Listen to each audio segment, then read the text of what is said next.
साथियों नमस्कार। नीरज की बात में आपका स्वागत है। अब जबकि दिल्ली विधानसभा चुनाव के परिणाम आने में कुछ ही घंटे शेष हैं, तो आज दो बड़ी घटनाएं हुई। पहली घटना ये हुई कि आज आम आदमी पार्टी ने प्रेस कॉन्फ्रेंस किया और ये बताया कि उनके जो विधायक हैं उनको बीजेपी खरीदने का प्रयास कर रही है। अब उन्होंने ये नहीं बताया कि किस विधायकों का खरीदने का प्रयास कर रही है, जबकि चुनाव परिणाम अभी आए ही नहीं है।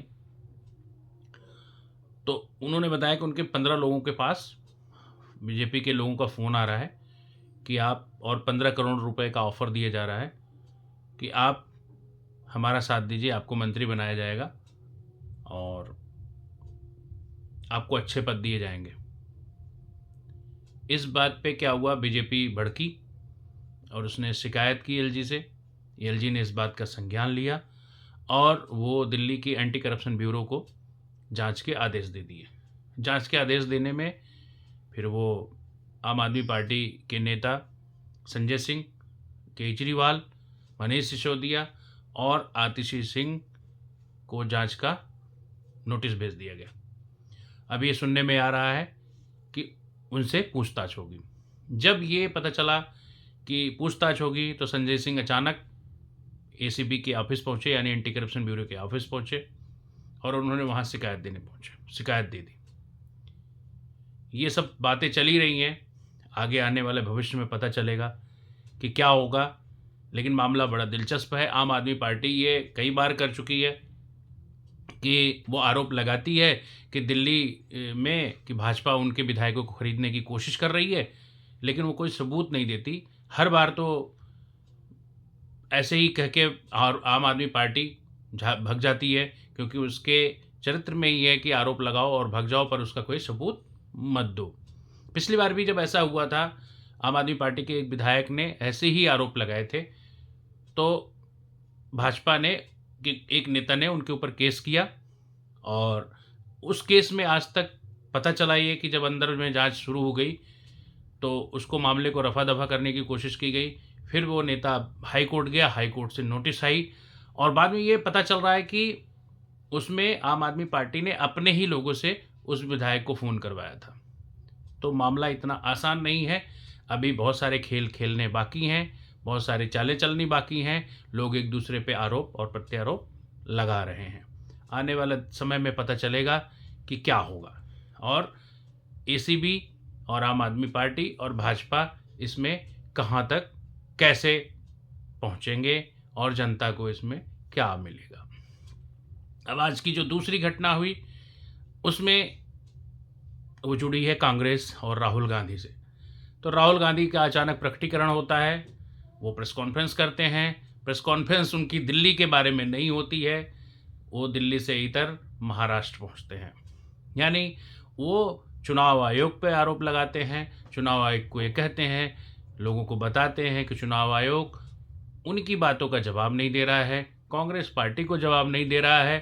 क्या जवाब नहीं दे रहा है, तो उन्होंने बताया कि महाराष्ट्र में 2024 में जब लोकसभा चुनाव हुए थे तो उस समय जो मतदाताओं की संख्या थी और जब विधानसभा चुनाव हुए 6 महीने के बाद, उस समय जो मतदाता की संख्या थी वो लगभग 39 लाख ज़्यादा थी। तो चुनाव आयोग हमें ये नहीं बता रहा है कि ये 39 लोग कहाँ से आए और कैसे बढ़े। जब मैं पीछे कुछ डेटा को जब खंगालने की कोशिश करी, पता करने की कोशिश करी, तो ये मैंने पाया, जब पीछे 2 विधानसभा चुनाव में गए तो ये हमने पाया कि 2004 में जब लोकसभा के चुनाव हुए थे और उसके ही 5 से 6 महीने बाद जब अक्टूबर-नवंबर में चुनाव हुए थे, महाराष्ट्र के विधानसभा चुनाव हुए थे, तो उसमें भी लोकसभा चुनाव के अपेक्षा विधानसभा चुनाव में भी लगभग 30 लाख मतदाता बढ़ गए थे। यही सेम स्थिति यही रही 2009 में जब लोकसभा के चुनाव हुए, और जब 2009 में ही विधानसभा के चुनाव हुए तो 5-6 महीने बाद उसमें भी यही आमतौर पे स्थिति रही कि लोकसभा चुनाव की अपेक्षा विधानसभा चुनाव में भी लगभग 30 लाख वोटर्स बढ़े गए। तो अब राहुल गांधी को ये पता करना है, कांग्रेस को ये पता करना है कि उस समय जब 2004 में यूपीए की सरकार थी, यानी कांग्रेस की नेतृत्व में जो सरकार थी, वो से केंद्र में थी और विधानसभा में, महाराष्ट्र की विधानसभाओं में केंद्र की ही उस कांग्रेस के ही नेतृत्व में कांग्रेस एनसीपी की सरकार थी। तो क्या उस समय भी चुनाव आयोग गड़बड़ कर रहा था? क्या वो उस ऐसा ही निर्देश जैसा आज वो अपेक्षा कर रहे हैं वो चुनाव आयोग को दे रहे थे? सेम अगर मैं 2009 की बात करूं तो 2009 में भी यही स्थिति थी। 2009 में भी केंद्र में बात करें तो कांग्रेस के नेतृत्व में यूपीए की सरकार थी, यूपीए 2, और विधानसभा में भी वहाँ पे महाराष्ट्र में कांग्रेस के ही नेतृत्व में कांग्रेस और एनसीपी की सरकार थी। ठीक है, तो अब ये खुद से भी एनालिसिस करना है राहुल गांधी और कांग्रेस को।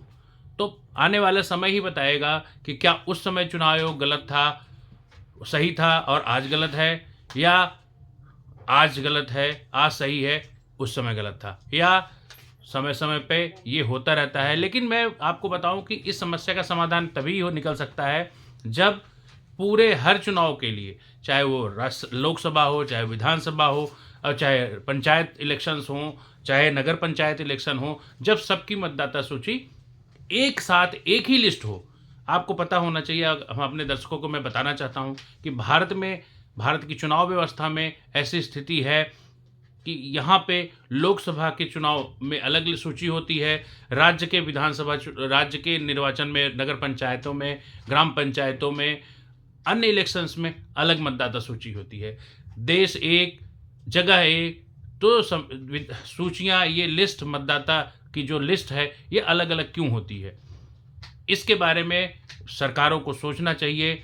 और एक देश में एक ही मतदाता सूची होनी चाहिए, एक ही स्थान पे एक ही सूची होनी चाहिए, ताकि लोग आराम से उसको, इतनी प्रक्रिया गड़बड़ है ना कि लोग अपनी मतदाता सूची ध्यान ही दे पाते कि उनका नाम है भी या नहीं है। तो इसको चुनाव आयोग और सरकार को ये ध्यान देना चाहिए और प्रत्येक जगह पे एक ही मतदाता सूची हो। और मेरा तो मानना यह है कि मतदाता सूची को आधार से जोड़ना चाहिए। जब एक बार ऐसे करने का प्रयास किया गया था तो तमाम लोग सुप्रीम कोर्ट पहुंच गए थे और वहां पे उस पर जहां तक मुझे याद आ रहा है। लेकिन अगर ये प्रक्रिया बन सके कि आधार कार्ड को भी, वोटर कार्ड को भी आधार कार्ड से जोड़ा जाए, तो इस प्रक्रिया में पारदर्शिता आने की संभावना बढ़ जाएगी और ये प्रक्रिया पूरी तरह से पारदर्शी हो जाएगी। तो जहाँ कहीं भी 2 वोटर हैं, कहीं एक आदमी के 2 जगह पे वोट है या 3 जगह पे वोट है, तो वो अपने आप ही कैंसिल हो जाएगा और सरकार को बहुत अपने तकनीक से पता चल जाएगा कि किसका वोट कितनी जगह है, और वो अपने आप ही स्वतः ही समाप्त हो जाएगा। उम्मीद है कि आपको हमारे द्वारा दी गई जानकारी, हमारा विश्लेषण अच्छा लगा होगा।